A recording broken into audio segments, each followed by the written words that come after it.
personally chose a strategy of delaying the trial and then enlisting in the military. So his trial was held in the military court, which has less experience handling such complex cases, and it's difficult to predict the sentence. Hello, I'm Jiwon Lee, a member of the Korean Bar Association and South Korean lawyer. Currently, I run my law firm in Seoul, operate the Lee&Law YouTube channel and TikTok channel, and as one of the most well-known English-speaking lawyers in Korea, I provide legal assistance to many clients, both Korean and foreign. It is an honor to join Kookielit channel, known for delivering K-pop news quickly and accurately. As a legal expert and also a long-time K-pop fan, I'm excited to answer some interesting questions.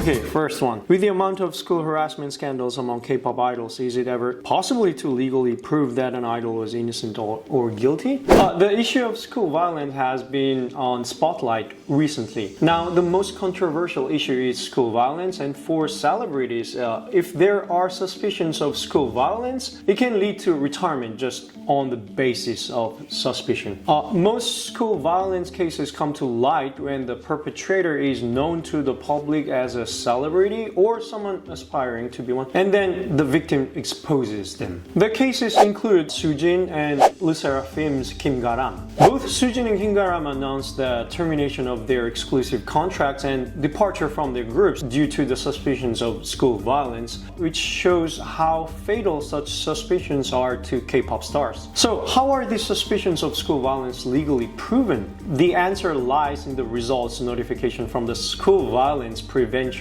Committee. When school violence is brought to the light at the school due to someone's report, the school forms a school violence committee to investigate the truth. If the fact of the perpetrator actions is confirmed, disciplinary action against the student responsible is determined according to the act of school violence, and the police investigation follows if the case is serious. In the case of Lee Seraphim's Kim Garam, when suspicions of school violence arose, both the agency and the accused denied the allegations. However, it was revealed that Kim Garam received special education or psychological treatment for school violence when she was a student, leading to her eventual departure from the group. And this decision came from the committee was the key evidence. However, there are also many cases where there is no decision from such a school violence committee. This was the case with Soojin. Once they graduate from middle or high school, the only evidence becomes the victim's testimony, since they are no longer students. How can K-pop idol knows what a slave contract is from a legal perspective? Don't they look like normal contracts? Exclusive contracts usually appear like normal contract, except that the contract period is extremely long. The general standard to determine if it is a slave contract is first to see if the contract period exceeds 7 years. In the past, it was common for singers to sign exclusive contracts with agencies for over 10 years. Especially SM Entertainment, the leader in K-pop, often utilized such conditions in their exclusive contracts. However, after JYJ, a member of Shingi,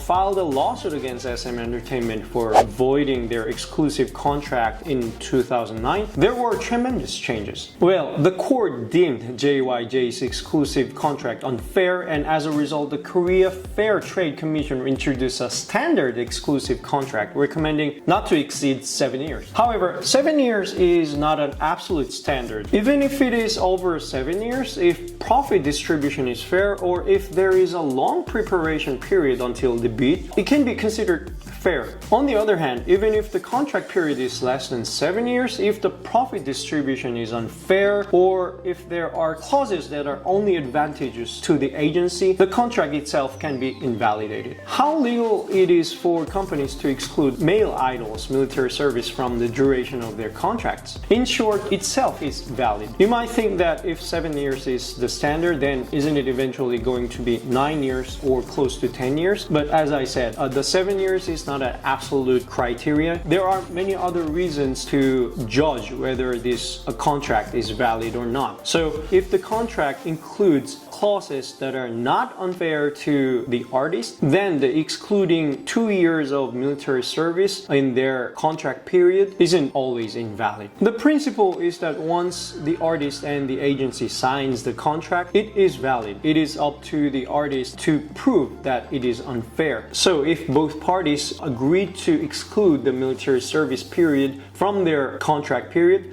then it is valid. Why are Sassings and Stalkers in Korea not punished more severely when they directly affect the mental and physical health of idols? Sassing fans are a persistent problem for K-pop idols. While they may start as a fan, when it goes too far, it becomes extreme intrusion into privacy, causing tremendous stress to idols. Representative cases include JYJ member Kim Jae-jung's Sassing fan invading his private residence, BTS Jungkook, EXO's Suho, Baekhyun, and Red Velvet's Joy, who have experienced Sassing fans obtaining their phone numbers, I don't know how, but making unwanted calls. The main reasons why Sassing fans in Korea are not heavily punished are twofold. First, the punishment used to be too light.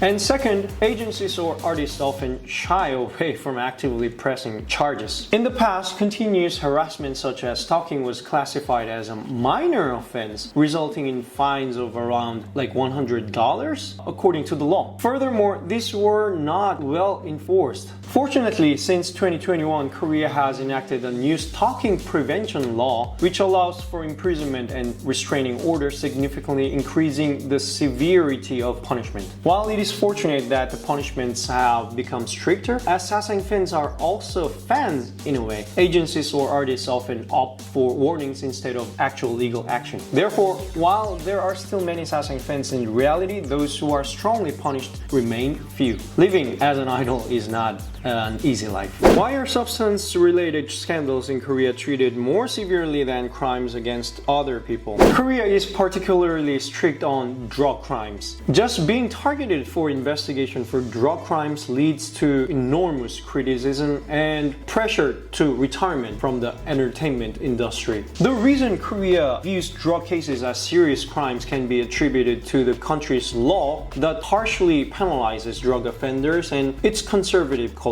First, Korean law itself severely punishes drug offenses. Even possessing the least addictive marijuana can lead to a 5-year prison sentence for simple possession or use. Exporting or manufacturing can result in life imprisonment, especially selling drugs to minors can even lead to the death penalty. Of course, first-time offenders often receive suspended sentences, and both JYJ's Park Yu-chun and iKON's BI received suspended sentences. And also, Korean public's conservative atmosphere also demands strict standards for drug offenders. For example, recently, the world-renowned actor Lee Sun-kyun was investigated for drug crimes, and even though he was not found guilty and tested negative for drugs too, he could not withstand the enormous public criticism and made a drastic decision. During the same period, G-Dragon also received a dramatic non-guilty ruling, but he faced tremendous criticism at one point and had significant blow to his reputation due to past incidents involving drugs. Why did the main culprits in the Burning Sun scandal get such low jail time? Big Bang's Seungmi was at the core of the Burning Sun scandal and was initially sentenced to 3 years in prison at the first trial, which was reduced to one year and 6 months in the final ruling. Compared to the penalties received by the celebrities who were punished at the time, this was a very low sentence. Jung Jun-young received the final sentence of 5 years, and Choi Jong-hoon from FT Island received 2 years and 6 months. Why was the punishment for Seungmi, the core of the Burning Sun scandal, so light? This was something I discussed in the recent YouTube video. But firstly, Seungmi had committed many crimes, but each of these crimes was not particularly severe. And more importantly, his defense strategy worked. Moreover, Seungmi chose a strategy of delaying the trial and then enlisting in the military, so his trial was held in the military court, which has less experience handling such complex cases, and it's difficult to predict the sentence. We should consider that this defense strategy was effective. How legal is it for K-pop agencies to debut minors? Isn't that a child labor? Are there any laws that protect them? Many idols go through their trainee years from their minor years, usually signing exclusive contracts with agencies using their parents as representatives. Such exclusive contracts signed with minors, as long as they are contracts agreed upon by both parties, are legally valid. However, excessive schedules, training, or nighttime activities can potentially constitute child abuse. Especially, the schedules of popular idols can be extremely demanding, leading to concerns. There have even been media reports questioning whether nighttime performances by underage trot singers could be considered child abuse. Unfortunately, there are no laws protecting minors who are exploited as entertainers. While it is discussed in the National Assembly from time to time, there are no signs of such a law being enacted yet. Just as JYJ's lawsuit against SM Entertainment changed the paradigm of exclusive contracts, it seems that minor idols would have to actually take legal action for it to change and to produce Supreme Court cases. Why are popular male idols like BTS not legally exempt from the military? All Korean males are required to serve in the military once they reach adulthood. However, there are exemptions for athletes who have won in international competitions or classical artists. In the sports field, athletes who have won like within the top 3 in the Olympic Games or first place in the Asian Games, etc., are eligible for military service exemption. In the arts field, within the top 2 international arts competition, like first place in domestic arts competitions, etc., are eligible for exemption. The purpose is ultimately to recognize the contribution of promoting Korea through sports or arts. And with K-pop becoming a global culture, there was a tremendous amount of public opinion suggesting that BTS and similar groups should also receive exemption. However, ultimately they were not exempted, and the members are currently serving in the military. In conclusion, the reason why exemption is difficult is firstly because there are no objective criteria like Olympic rankings, or secondly, it is unclear whether entertainers represent the nation. However, in the case of global idols like BTS, they are making a tremendous contribution to promoting Korea on their own. There were discussions about exemptions recently. Hopefully, this will lead to constructive progress. Media outlets like Dispatch have often harmed the reputation of K-pop idols. When is an article considered defamatory?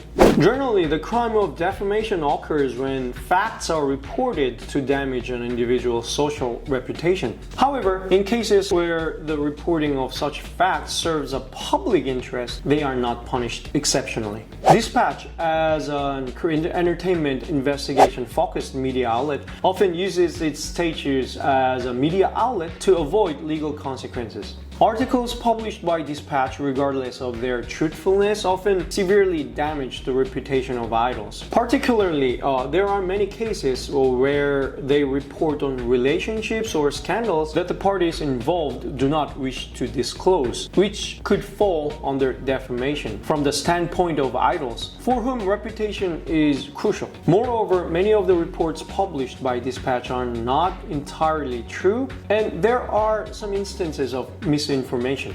However, as long as they appear to be of public interest, they often go unpunished. Furthermore, as a media outlet purporting investigative journalism, they conduct their activities quite meticulously, enough for judges to acknowledge that they have made efforts to discern the truth. In fact, Korea is one of the few countries where one can be punished for defamation even someone reveals the truth. As such, the crime of defamation is broadly applied, but reports serving the public interest are also equally protected. Therefore, in the end, investigative reports like those from Dispatch rarely result in punishment. Additionally, because many members of the public enjoy such sensational reporting, it gives a ground for Dispatch not to be punished. This is attorney Jiwon Lee. Thanks for watching.